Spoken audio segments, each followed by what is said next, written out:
નર્મદા જિલ્લામાં 77મા જિલ્લા કક્ષાના વન મહોત્સવની ઉજવણી એકલવ્ય મોડલ રેસિડેન્શિયલ સ્કૂલ ગોરા ખાતે ભરૂચના સાંસદ મનસુખભાઈ વસાવા, જિલ્લા પંચાયતના પ્રમુખ શ્રીમતી અંજનાબેન વસાવા, નાંદોદના ધારાસભ્ય ડોક્ટર દર્શનાબેન દેશમુખની ઉપસ્થિતિમાં કરવામાં આવી હતી। આ પ્રસંગે ભરૂચના સાંસદ મનસુખભાઈ વસાવાએ જણાવ્યું હતું કે વન મહોત્સવ એટલે માત્ર વૃક્ષ વાવવાનો ઉત્સવ નહીં, પરંતુ વૃક્ષોના ઉછેર અને જતનની જવાબદારીનો ઉત્સવ છે। તેમણે જણાવ્યું હતું કે વડાપ્રધાન નરેન્દ્રભાઈ મોદીના નેતૃત્વમાં વર્ષ 2047 સુધીમાં વિકસિત ભારતના નિર્માણ માટે વિવિધ અભિયાનો હાથ ધરવામાં આવી રહ્યા છે। પર્યાવરણનું સંરક્ષણ અને વૃક્ષારોપણ પણ આ સંકલ્પનો મહત્વપૂર્ણ હિસ્સો છે। નાંદોદના ધારાસભ્ય ડોક્ટર દર્શનાબેન દેશમુખે વૃક્ષો અને પર્યાવરણના મહત્વ અંગે વિસ્તૃત જાણકારી આપતા નર્મદા જિલ્લાને વધુ હરિયાળી અને પર્યાવરણ પ્રેમી જિલ્લો બનાવવા સૌને સહભાગી થવા આહવાન કર્યું હતું।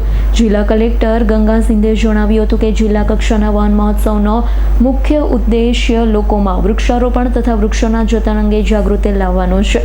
આ પ્રસંગે વિદ્યાર્થીઓ દ્વારા પર્યાવરણ જાગૃતિને લગતી વિવિધ પ્રસ્તુતિઓ રજૂ કરવામાં આવી હતી। વન મહોત્સવ અંતર્ગત ઉપસ્થિત મહાનુભાવોના હસ્તે લાભાર્થીઓને પ્રશસ્તિ પત્ર અને ચેકનું વિતરણ કરવામાં આવ્યું। કાર્યક્રમના અંતે મહાનુભાવોના હસ્તે એક પેડ માં કે નામ 3.0 અંતર્ગત વૃક્ષારોપણ કરવામાં આવ્યું, તેમજ વન મહોત્સવના સંદેશને જન સુધી પહોંચાડવા માટે વૃક્ષ રથને લીલી ઝંડી આપી પ્રસ્થાન કરાવવામાં આવ્યું હતું।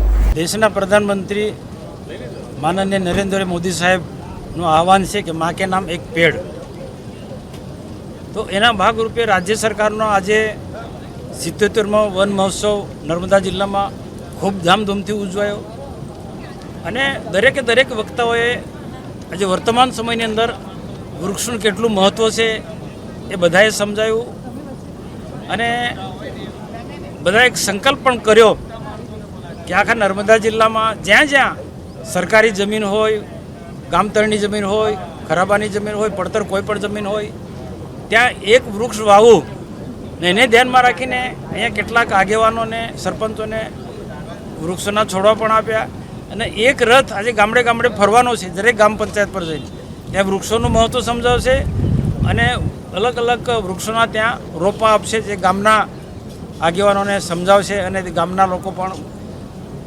આ 70મા વન મહોત્સવનો આખો સંદેશો સમજી અને વૃક્ષોનું વાવેતર કરશે। દીપક જગતાપનો રિપોર્ટ, S9 ન્યૂઝ, રાજપીપળા। અમારી તમામ માહિતીથી અપડેટ રહેવા માટે જોડાયેલા રહો S9 ન્યૂઝ સાથે।